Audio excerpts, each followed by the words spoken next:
అప్పుడు లాక్డౌన్ చేశామని చెప్పారే కానీ మళ్ళీ లాక్డౌన్ చేస్తానని ఆయన చెప్పలా. కానీ దాన్ని వక్రీకరించి అందరూ కూడాను లాక్డౌన్ వస్తుందేమోనని నేను చెప్పి మీడియాలో కావచ్చు, సోషల్ మీడియాలో కావచ్చు అనేకంగా చెప్పారు. ఆయన లాక్డౌన్ వస్తుందని చెప్పలా.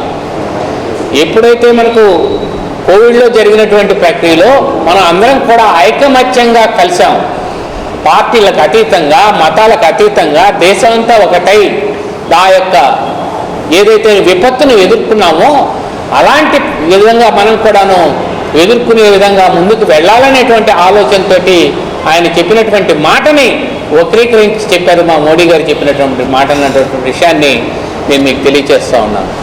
భారతీయ జనతా పార్టీ అనేక విధాలుగా ఆలోచన చేసి ఇవాళ చూస్తూ ఉన్నాం, ఈ యుద్ధం వల్ల ముడి చమురు రేట్లు విపరీతంగా పెరిగాయి.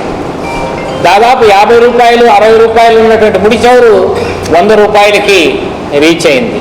అది 150 దాకా కూడా వెళ్ళొచ్చు అని చెప్పి అంటూ ఉన్నారు.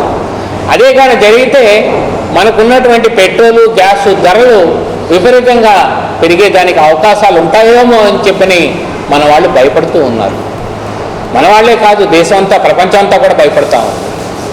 కానీ అలాంటి పరిస్థితుల్ని ఏ విధంగా అధిగమించాలి అనేది ఇవాళ ఆలోచన చేసి ఏదైతే మనకున్నటువంటి జలమార్గం ద్వారా వచ్చేటువంటి హోర్మోజ్ జలసంధి ద్వారా వచ్చేటువంటి పడవలు ఉన్నాయో, నౌకలు ఉన్నాయో వాటన్నిటినీ కూడాను ఇవాళ ఇరాన్ ఆపివేసి వచ్చేదానికి లేదు, మా మీద యుద్ధం చేస్తూ ఉంది కాబట్టి ఈ యొక్క మార్గాన్ని మేము మూసేస్తున్నాము అంటే నరేంద్ర మోడీ గారు దౌత్యపరంగా వాళ్ళతో చర్చలు జరిపి కేవలం భారత్కు సంబంధించినటువంటి ఏదైతే ఆయిల్కి సంబంధించినటువంటి నౌకలు ఉన్నాయో, అదేవిధంగా గ్యాస్కి సంబంధించినటువంటి నౌకలు ఉన్నాయో వాటిని మాత్రం హోర్మోజ్ ద్వారా వచ్చే విధంగా చేసి ఇవాళ మనకు ఎక్కడ కూడా ఆయిల్ కొరత లేకుండా తీసుకొచ్చినటువంటి ఘనత ఇవాళ నరేంద్ర మోడీ గారి ప్రభుత్వం, ముఖ్యంగా నరేంద్ర మోడీ గారిది అన్నటువంటి విషయాన్ని గర్వంగా మనందరం కూడా చెప్పుకోవచ్చు.